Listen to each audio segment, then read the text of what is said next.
Welcome back to Prost. I'm the Gnarly Gnome. I hope you understand what the point of all this is by now. We sit here and we drink together.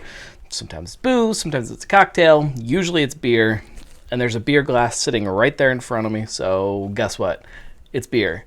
This is cool because this one, a couple days ago, I was sitting at home and I was sitting on my phone flipping through Instagram and I saw a picture of a Rebel Mettle beer, and I was like, oh, you know what? I haven't been down to Rebel Mettle in a really long time. I need to get down there. And then I start reading the post, and it's this big reminder that they deliver. I got delivery, so I had them drop off a few crowlers for me, and I've been drinking them this weekend. So these were, well, all three of the beers that I got were things that I had not had before, so it's been exciting so far, and I figured we could take part in the excitement together. Catch my drift? Let's open a beer. Like I said, this is a crowler. Let me make sure I grab the one that I want to here. This is called Motley. It's a smoked Vienna lager, 5.5%. This was thrown into a crowler 2 days ago, and that's all that I know about the beer because it's a crowler. It doesn't tell me anything else. So we get to, wow, shot beer all the way over there. We get to experience this together. And got to tell you ahead of time, there is no good way to pour that first beer out of a crowler. So prepare yourself. It's either going to end up all over the bar or a big foamy mess in my glass. Let's see if we can do this. Oh, that was a good one, guys. You'd almost think that I've done this a time or two. All right, so if you guys have been following along with Prost or the blog or anything really, you know how much I love lagers. You know how much I love darker lagers, Oktoberfests and things like this. Vienna lagers are right there in that sweet spot for me. Really similar to Oktoberfest, honestly.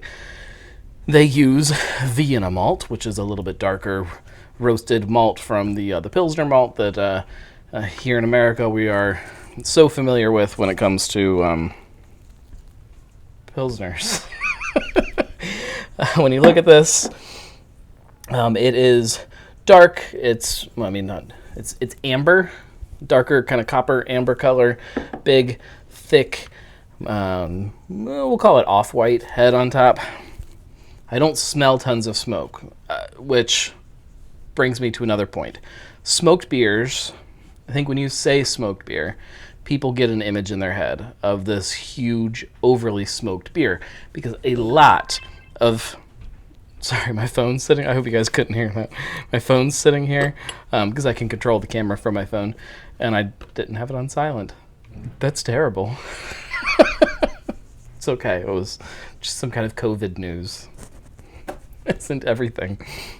A lot of smoked beers are super over the top with smoke, which is fine. I like those in the right time, the right place. It works, but it's also not balanced. And usually when I'm wanting to grab a beer, especially a lager like this, I want something that displays a little bit more balance and is a little more drinkable. So I'm hoping that that's what this is. If it's not, yeah.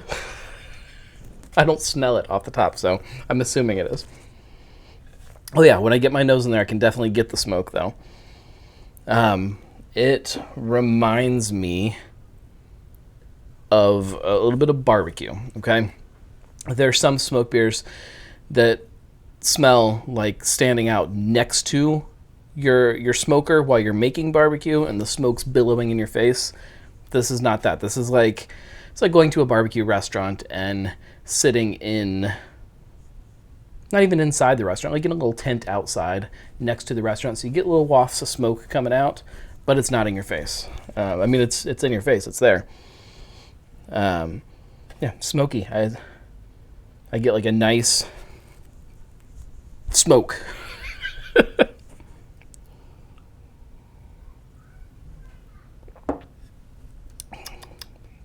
Oh, that's great. Big, sweet beer. that then has this smoke profile that comes in, pulls back on the sweetness. Wow, that's fun. Let me get back in here, guys.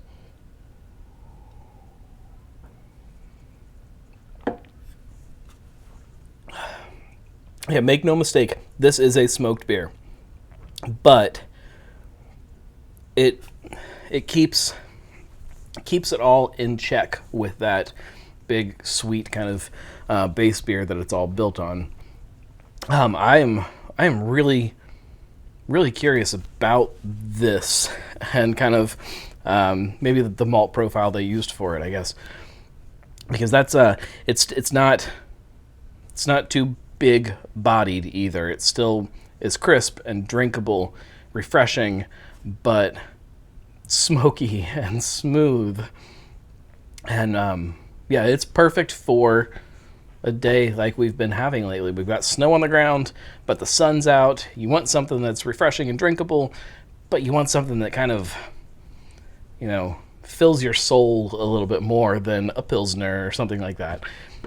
Not that you don't always want something like that, but this is great.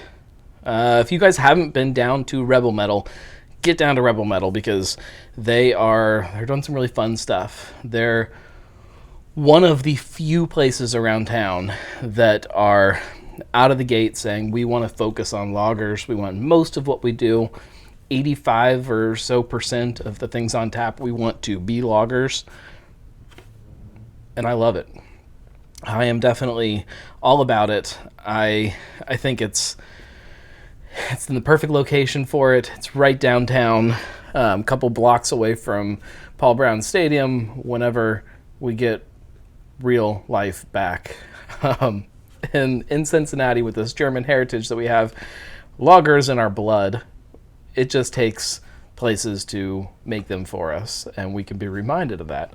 So the fact that they are kind of putting it out there on the line and saying that's what we're going to do, we're sticking with it.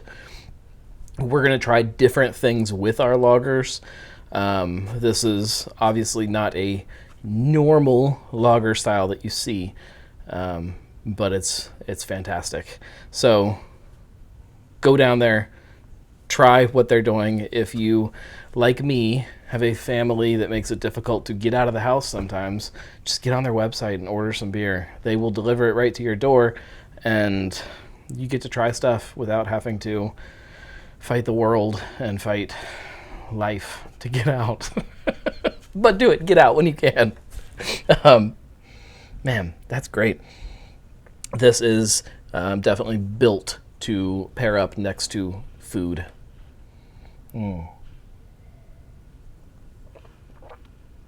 Great beer, great brewery. Thanks for stopping by. Prost, guys.